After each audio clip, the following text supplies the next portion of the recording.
Welcome to EOS Bees. This is the second interview I have with Matthias Schönbeck.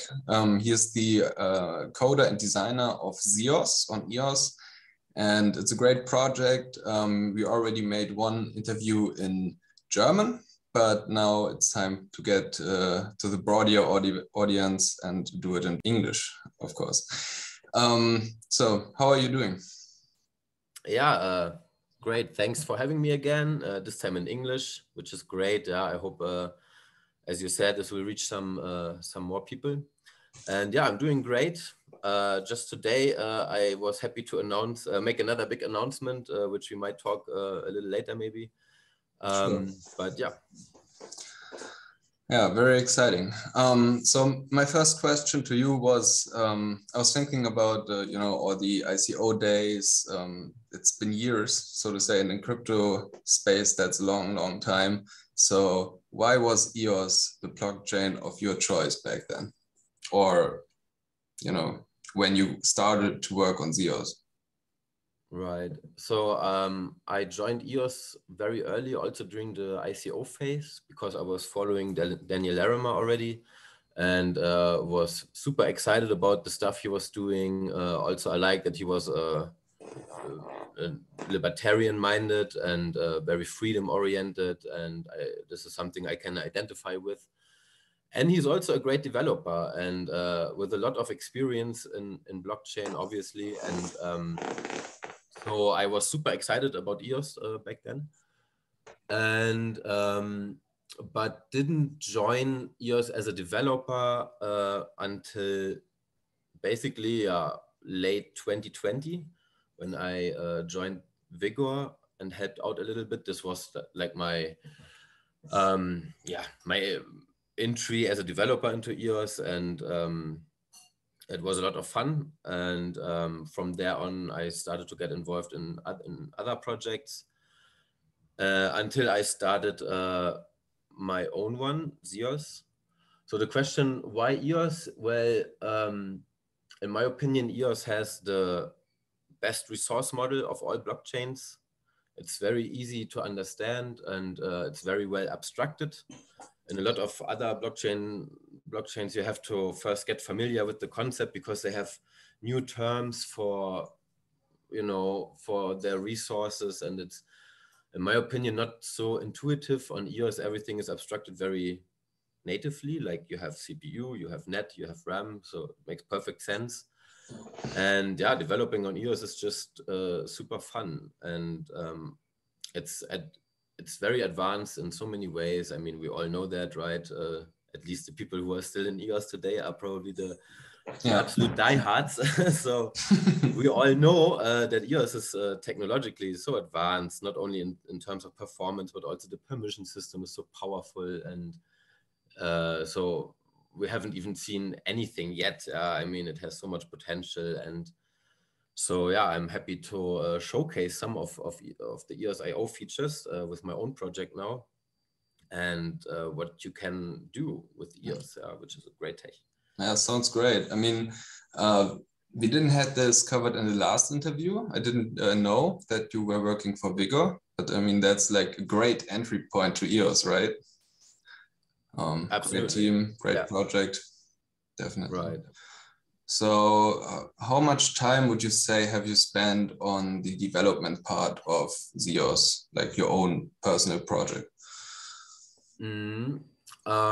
So I started with this about a year ago. I was chatting about this in the Piers channel back then, because I was also looking for people who might want to join, because the idea is not even from me, right? So I don't know how much we talked about this in the last interview. So the whole story behind ZEOS is it was basically, or the idea was basically born out of the Piers Telegram channel, or was born in the Piers Telegram channel, because the Piers team abandoned the project, as we all know, since we did the last interview. Interestingly, they were chatting in the Piers channel again. I don't know if you noticed that. One of the admins, after being silent for I don't know, almost 3 years, I believe. So yeah, like we just talked about how 1 week in crypto is a year or something, right? Yeah, So yeah, like definitely. a lot has happened since the last interview. So they are back apparently. I don't know what their plans are, but the fact that they left the whole community in the unclear, we all thought that Pios was dead. But the excitement about the project was really huge. Yeah, it was, I think, the highest valued EOS token back then, and even after 2 years after the team had left, there was still like 800 people or so or 1,000 members or so in the Telegram channel. It was very active. Never left, and so it was obvious that there was a huge demand for a privacy token. And yeah, since the Pios project kind of died, I started to do research about ZK Snarks, because, okay, I'm following the privacy space also for quite a while already, and very interested in the different approaches, these blockchains go to achieve user privacy. Some of them are better, some of them are not so strong, like Mimblewimble or something, which I'm not a big fan of. Monero has to be proven to be a very secure approach. And this is also what the Pios team followed. And I followed the Zcash approach, which is based on zero knowledge proofs, ZK Snarks. And this has proven to be the most, or the most secure privacy mechanism, because you have the biggest anonymity set of all. And the best is that all the data that ends up on the blockchain, all the sensitive data, is either encrypted or is completely useless because it's just hash values or something. Right. So where Monero still tries to obfuscate a lot, ZK Snarks are an entirely different approach, which is way more private. Yeah, it's just because of the ZK Snarks. It's difficult to explain. Yeah, I mean, people can always check out your Telegram channel. Right. You're very active there. Happy to answer questions. So absolutely, yeah, always happy to answer questions. Regarding your questions, it was how much time I spent on the project. So I cannot tell you an average hours per day number or something. Again, I started with this in, what was it, March, April or so last year.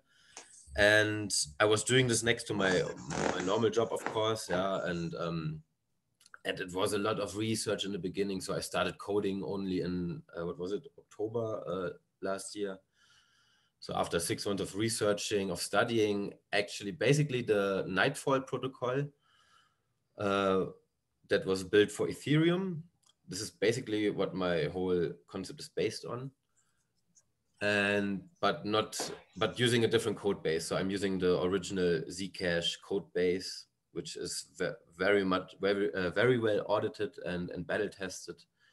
So it is used in a lot of implementations. Pirate Chain is one of the most I heard of popular that. ones. Yeah, exactly. And yeah, this is what I brought to EOS. And that was also my first Pomelo grant, this whole Snark verifier. So this is, it's not executed on EOS yet. So I had to use vCPU from the DApp network to make this happen on the testnet yet. For the future, I'm definitely planning to bring this on-chain as well, the proof verification, or maybe having even both, because the DApp network is cheap and you just have additional security. Because so in case people don't know that, so the vCPU service works, you have it basically a piece of code that is very computationally expensive, too expensive to execute it on chain. It can be executed on the DSPs, on the DApp service nodes, and you will have, you can basically configure how decentralized you want it to be. So you can configure the number of nodes you want to have it executed on in parallel, and then merge the results on chain again. That makes it very cheap to to transact at the moment with ZEOS, but for the future, it would be great to have this on-chain.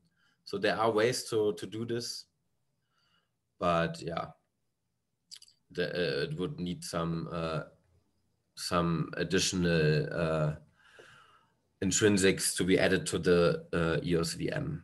So that is all. This would be a project on its own. Yeah, but I'm very happy that I can already prove the concept and everything using the dApp network. And yeah, everyone can try it out on the testnet today already. Yeah, that's what I saw. That's like the big news of today, right? That everybody can now. Right. So what I announced today is there was already a version on the testnet that was that you could use by transacting with your EOS account, using your EOS account. So it was possible to conduct private transactions using your own EOS account. Yeah. However, I found a way to make it so that, or to enable private transaction based on a transaction fee model instead of EOS resources, and which works without having to have an own EOS account. So you can try this also out. This was the big news from today. You can now try this on the testnet. You can conduct private transactions from the JavaScript, the ZEOS JavaScript wallet. And instead of, having to connect an EOS account yourself, you can use the ZEOS proxy account that I just created, which has a special permission, a public permission. It can only execute private transactions of the ZEOS token contract, and anyone can use it by just paying transaction fees in ZEOS. And this is possible thanks to the awesome permission system of EOS.io. And based on this has huge implications, because you can transact without EOS account. In the future, it will be possible to hold basically all your EOS assets on private ZEOS addresses. And now you can transact with these assets based on a private public key or private key / address concept that we all know from the legacy cryptocurrencies, right? So it's very familiar to most of the people. Whereas the EOS account system, is this huge barrier of entry for EOS. The ZEOS addresses can be used even without EOS account by paying transaction fees. Right. So you can choose, you can do both, yeah. But with using transaction fees and the ZEOS addresses, you kind of have a private by default protocol for all assets on EOS. Yeah. Without having to modify. Yeah, it's huge. Yeah, I know how. Yeah, it's great. I'm about to showcase this also for other EOS assets, and it's very exciting. Yeah, it's really cool. And the coolest thing, and I also mentioned this today from a legal point of view, so I'm not a lawyer or anything, and I really have absolutely no clue about all this. But what might be interesting is, because I know that the Telos guys, they are building the whole privacy thing on a separate chain, because they don't want to get into, or they don't want to have their block producers into legal trouble because of the privacy aspect. The thing is with ZEOS lives or exists in the user space of EOS, right? It's not on the protocol level, on the EOS level, on the blockchain level. It is basically a dApp in the user space, right? So, yeah. But still you can transact all your assets on EOS privately thanks to this. So this is quite cool, yeah. And this is all based, as I said, on the concept of Nightfall. I will go into more detail on this. This would be too much maybe for this interview. I want to put it together. Right. I'm in the process to finally make the interview the white paper, and this will come out soon. I'm working on this, but I want to make this, it should look good and all that. And this is like the most important way for me to communicate the ideas now. Also the website, someone is working on a new website, and so there will be a lot more communication over the coming weeks and months. Right. But I think you do a great job already. For anyone who wants to have a sneak peek into this, you made a post today on Twitter about it, explaining it fairly well. So just check it out. Yeah, my next question is regarding your experience with EOS developers. Many have left, many are coming back now. What do you think about this mess we are emerging from right now? Right. So the last years, this was really tragic to witness this. I mean, the excitement was so huge, right? Everyone who was around in the ICO phase, it was crazy. US had this bull run in this early spring there, right? In 2018, when all of crypto was already in the bear market. This is how big the excitement about EOS was. And that attracted a lot of developers in the early days.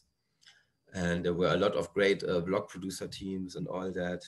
I wrote a lot about this because I was writing for a crypto magazine, a German crypto magazine, the last years, and I was writing about EOS a lot because for me that was one of the most interesting stories in crypto and is until today, with everything that's happening. And when it comes to developers, so a lot of them left. Of course, we were expecting a lot from Block One, and I'm really happy that Larimer clarified a lot of what went wrong. They obviously never expected to raise so much money, and then all of a sudden you find yourself, with problems confronted that you didn't even think about in the first place, right? All of this money, this just causes a huge headache also at some point. And so anyway, a lot went wrong, and there was almost no funding, right? Only VC funding for projects that kind of create a return or something. But obviously the most interesting projects in crypto or blockchain, in my opinion, are those that are not to the benefit of some a company or whatever, but decentralized protocols, right? Peer-to-peer protocols that make people public. And that brings me to my next question, your Pomelo pitch, right? If Block One could have started something like Pomelo like years ago, it would have been great. I think that would have been enough, probably. Like every 4 months, one Pomelo round, they give out grants. So if you want to say something about your pitch, I think it's still 5 days available. Not sure. Right. I think until Friday, 4 more days, I think. 4 more days. So regarding this whole tragedy, of no funding for development and all that, Pomelo is a great mechanism, I think. Like Eden, I'm also a big fan of what Larimer is putting out, and I can't wait to see this in more action. Pomelo is already a great start, and it would have been great if we would have this had in back in the days when funding was actually needed to keep people. So I'm super grateful for this opportunity and all the support I'm receiving. My Pomelo grant is one of the biggest. It was one of the biggest in last season, and it's again, I think, even higher now in the ranking than in the first season. And that enabled me now to quit my day job, and I'm working full-time for the project now, for EOS in general. That's Pomelo, what we need. Yeah, absolutely. And I'm so happy that now this mechanism is there, and not only Pomelo but also Eden, because this is exactly what EOS needs. And it's also totally fine, in my opinion, to fund this from inflation, because if the growth is big enough, then it doesn't matter. I mean, the opportunity is exactly over. Exactly. But that's the limit. Exactly. And people need to get paid to work for EOS. Not only developers, but also people like you, people from EOS support, which I think is the biggest grant, right, on Pomelo. Yeah, it is. Exactly. Which is great, and so more people can work full-time for EOS and pick up the people where they arrive, right? It's basically and it's also, we are closing a gap between all the exchanges and dApps and developments that went lost over the years. We are making like huge lists and contacting them to reach out and to bring the ecosystem back together. So right, that's great. That's great. And as you said, I also see a lot of developers coming back, and Pomelo is a great funding tool already. in my opinion. And yeah, so everyone who wants to support my grant still can do this. Yeah. I don't know when this video will come out. Probably it's already. I had 2 days, 3 days, maybe in time. I'm very happy already. Again, yeah, I can work full time now, and I'm very grateful for this. Yeah. Okay. The last question, I think. I mean, we talked about sponsoring a little bit. Do you have other sponsors who are looking to contract you, or who are asking if you want to contract for them? I mean, maybe the ENF or similar groups want to work with you in the future. Have you received any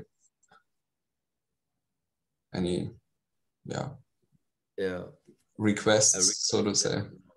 Not yet. And let's see. Yeah.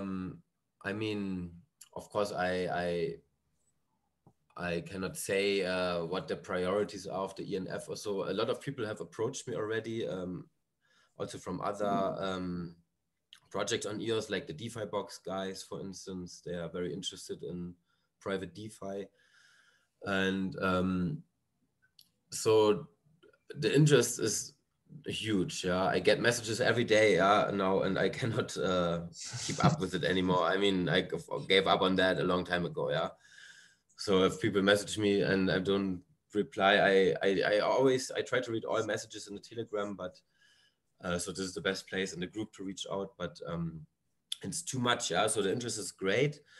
And so I hope that I can also raise more awareness through EOS for privacy, because as we all know, the blockchain world today is fully transparent. And in my opinion, this is great to gain trust in the technology, but this cannot be the final product, right? Because it would be a total Orwellian nightmare, right? If you think about it. Everything transparent on a ledger. Even more than that, even more. I think it would be even worse. I mean, I don't want my neighbor to know how much I earn, or that's none of a business, right? It's not about. It's essential for human beings to have that part and integrate into society. I would say it's essential also for blockchain in order to succeed, because as you said, the way it is today, it's just a nightmare, and so I think so I know that people also like Yves Larose, the head of the ENF, is following the project. He also donated to my grant. I saw that. So people are following. The thing is, I have no reputation yet in the ecosystem. No one knows who I am, right?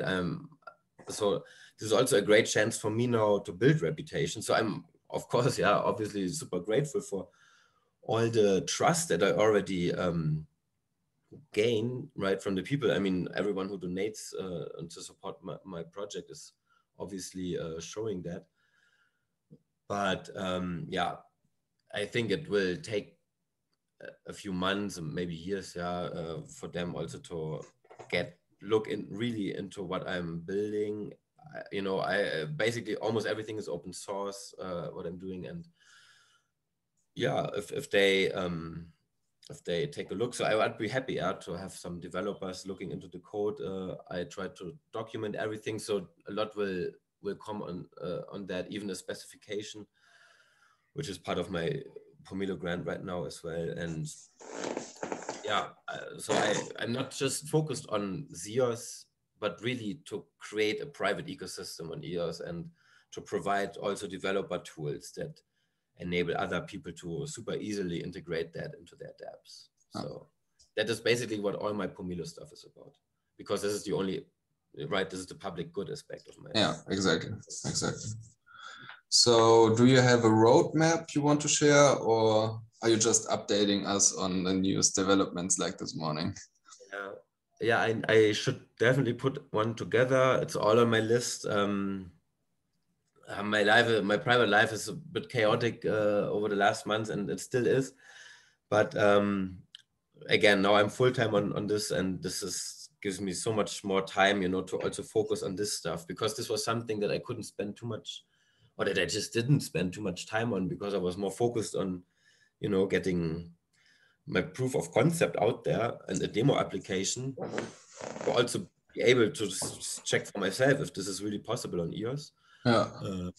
I've reached this point now, and yeah, so a lot more on that will come. So a roadmap is definitely part. I'm careful with announcing dates because people are quoting me everywhere. Yeah? Sometimes we post from my Telegram on Twitter, on Reddit, yeah, and all that. So I got really careful with what I'm saying, but I'm definitely working on things, and I will put out a roadmap, maybe not with so much hard dates in it, but like, you know, at least announcing the stuff that I am working on, right? And then also the white paper will be a good source for getting an idea on what is on my mind, right? What I'm thinking about, like when I think ahead, right? I mean, what you see now is not right. This is not what I already have in mind.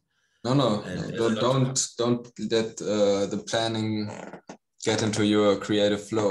Like, that's not healthy. All right, then thanks for the interview. I will interview you again next Pomelo season, and I think we will see a lot of development until then, not just in your project but in the overall space. And I think it will be a big contrast to the questions I had now, and I'm looking forward to it.